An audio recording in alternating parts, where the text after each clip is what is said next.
Well, we are almost halfway through September. Kids are back at school, Chris, and the end of the warm weather will be here shortly, which I'm devastated about. But with that, inevitably, the cold and flu season will be back very shortly. So today we wanted to talk about prevention and then what to do when you do get sick. So we're going to be going through foods you can be eating, supplements you can be taking, lifestyle habits you can be doing. I like prevention. So, what are some things that you're doing in your house for prevention?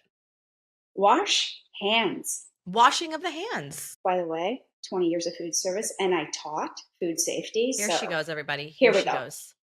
Fasten the seatbelt. So what happens is I would do a black light test. And it was really neat to watch because people would wash their hands, come back, and in their nail beds, excessively in the crevices, in the joints of their knuckles, jewelry, and clever enough, the top area of the thumb joint Oh, really? and wrist. And then I would let them go back and wash it again, and we do the light again. And the people that wash their hands using the ABC, whatever it is, the 26-second rule, had way less germs. Oh, Chris, I know something that you do regularly for prevention and when you guys are sick that you have been on my case for probably a solid year at I this know where point. we're going with this now. On my case. Well, just go get it and do it. She What is comes to my wrong? house. She comes to my house and she's like, "Where's your fermented garlic?" Well, I still don't. I do still invite don't see. myself into your pantry. I still Yes. don't see your fermented garlic here. Where is it? So, Chris, Where don't is you it? worry. I will be making it this week. I'll give you my recipe in advance. Me or Yeah. everybody? Everybody here listening is like, Chris Brown. Why? Like, can we share with the class? Okay, fine. Share it. Thank you. You're welcome, everybody. We're putting on the blog this Friday. So some other things that we can do is we can really be loving up our body and our organs and our immune system with a lot of really incredible foods. Like we want to be looking at, of course, your vitamin C rich foods. These are going to be, of course, citrus. Bell peppers are a great source, broccoli, strawberries, but they're kind of out of season now. So really looking up at those vitamin C. Apples. Apples are coming in season. Apple a day keeps the doctor away. Things like, again, papaya, not really in season, but Brussels sprouts as well. Those are some great foods, you know, the vitamin A rich foods, because really we want to be looking at your antioxidants, right? We want to be having lots of vitamin A, vitamin C, vitamin E, your minerals, zinc and selenium. If you are doing a really good variety and rotation diet, meal plan, whatever the word is people use, you're going to get these nutrients in. And then let's go into the alliums, the spices. Like these are some really underrated things. So ginger is really great. It's another really potent thing right alongside garlic because it's naturally antibacterial, anti-inflammatory. Of course, if you're, dealing with with stomach issues, ginger can be really soothing. Turmeric is really lovely. Turmeric's an underrated one. Yeah, anti-inflammatory. Even in the herbs, basil, oregano, rosemary, thyme. Fresh. Those are great to have. And aren't they delicious? Delicious. I know, like people forget that herbs and spices are potent little things. Like think about your warming spices, like your clove, your cinnamon, your cumin. These all possess antibacterial and antifungal properties.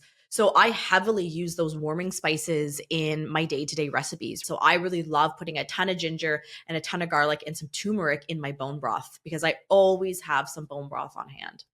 That bone broth, hang tight there, right? Because like you said, the minerals, the amino acids, even when we're sick, the body says, I don't want food, right? It tells you not to eat, but we still need some vital nutrients in. Of course, we need hydration up, but we need it because it's rich in minerals. And imagine we're putting that cilantro, that parsley, that fresh dill, whatever it is, that's going to help the gut, right? We know the gut's compromised. It's going to help the immune system. It's warming. The liver, in order for these metabolic processes alone, needs that amino acid complex. So you see it's multi-complexed, right? Yeah, and one soup that we make regularly, and Chris, it is the number one recipe on the blog, this soup recipe. Ooh. The number one recipe, and that's the gut healing chicken soup. So I make this regularly for prevention. And then, depending on what my appetite levels are when I'm sick, like I always make some gut healing chicken soup. because it's just so comforting and so delicious. And like our clients rave about the soup. What else do we need food wise? Oh, teas, of course. There's tons of amazing herbal teas. Do you want to take that one, Chris? Some teas that I truly love. One is hibiscus because of the antioxidant properties. I love hibiscus. 400 times the amount of antioxidant properties than green tea. Chamomile, nice, calm, soothing. Elderberry. So as you're hearing these things, go look at the organic teas. Organics can make a big deal of difference. We're using medicinal properties, meaning that going into the body, it's using it for aid. We do not want to compromise it with pesticides and herbicides and all of these things, because that's not going to help the cold, the flu, the cough, whatever it is. So just quickly, I want to touch on a little bit of some essential oils. Peppermint, eucalyptus, lemon, orange, thyme, frankincense. I don't need to go through the schematic of why, because if you go on, say, doTERRA, which is a reputable brand, well known, they break it down for you. They have a lot of educational resources, right? They tell you how to properly mix things. They also have pre-done ones. What I really love about their oils is that they're actually used, Chris, did you know this, in over 100 different hospitals, universities, and research facilities. Please don't overlook lifestyle habits like sleep. Oh my goodness. The number one thing that you can be doing for prevention and when you're sick is sleeping. Yeah. Why are you fighting it? Why are you fighting it? Go to bed. I have a neti pot. Neti pot. You can do that for sinus congestion. Neti pots are great. Or even like the old school steam bath, right? So if you put a bunch of hot water in a bowl with a towel over top. Yes. Not too close, not too hot. Yeah, don't burn your face. Sweat it out and don't blow your nose. Just let it drip out. Let it drip out. That's a really good one. When you're not sick, getting, regular exercise can be really great. Don't overtrain it. Don't go super hard because that can actually not be great for your immune system. Wash your Stress hands. management. I have to say wash your hands.